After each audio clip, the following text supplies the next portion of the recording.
Hi everybody, back here for another installment of Outer Space Fun. So today we're going to look at the characteristics of stars. When you look up to the stars at nighttime, they all look like little specks of light up in the sky. But if you pay a little bit more attention to them, you notice that some of those stars appear to be brighter than others. As well, some may even appear to be a different color. That's because they are a different color, and we'll discuss that a little bit through this note. First of all, let's talk about star brightness. So stars produce and emit energy. Uh, from Earth, all we get from most stars is visible light. A lot of that thermal energy, that heat energy from those stars doesn't reach us on Earth. Unless, of course, we're talking about our closest star, the sun. Luminosity. So the total amount of energy produced by a star per second is its luminosity. And we have assigned the sun a luminosity of 1. Why 1? It just allows us to compare other stars to the one that we know the best, to compare them to the sun. So Sirius, the brightest star in the night sky, it has a luminosity of 22. So obviously it's much more luminous. It produces much more energy per second than the sun does. However, the sun is way brighter, way hotter. So what's going on with that? Well, obviously our sun, our closest star, appears much brighter because it's so much closer to us than Sirius. The brightness of a star depends on both luminosity, the amount of energy produced per second, and how far it is away from Earth.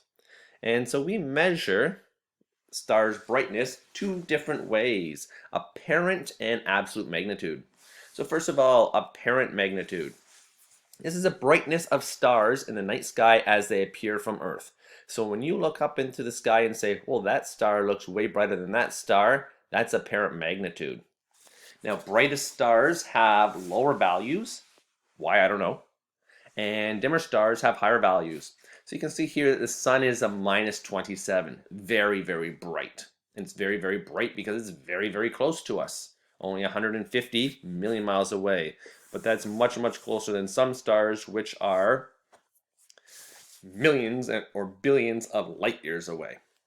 And Polaris, which is a bright star, only has a value of 2. That's because it's so much further away. And then there's absolute magnitude. This is the brightness of stars as if they were all the same distance away. So if you can imagine a spot, and the actual spot is 33 light years away from Earth, if you were to bring all the stars in the sky, bring them all toward us so that they're all a distance of 33 light years, and compare them that way.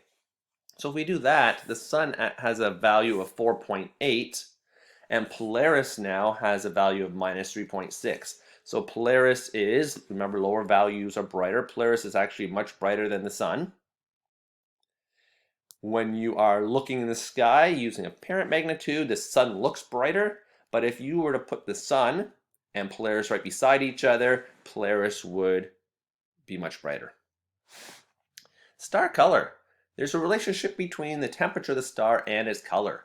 The hotter the star, the more blue it is. The cooler the star, the more red. And our star is a yellow star. It's kind of in between the two. You can see here in this picture here, some stars like this one here tend to be very blue. Other ones appear to be much, much more red or yellow in color. Now the composition of stars. How do we know what a star is made of? We've never got close to one of them. Far too hot to get close to them. They're far too far away. So how can we tell? Well, all elements uh, absorb light at a specific wavelength unique to what it's made of. So when astronomers look at an object spectrum, they can determine its composition based on these wavelengths. The most common method astronomers use to discover the composition of stars, planets, and other objects is spectroscopy. Or scopy.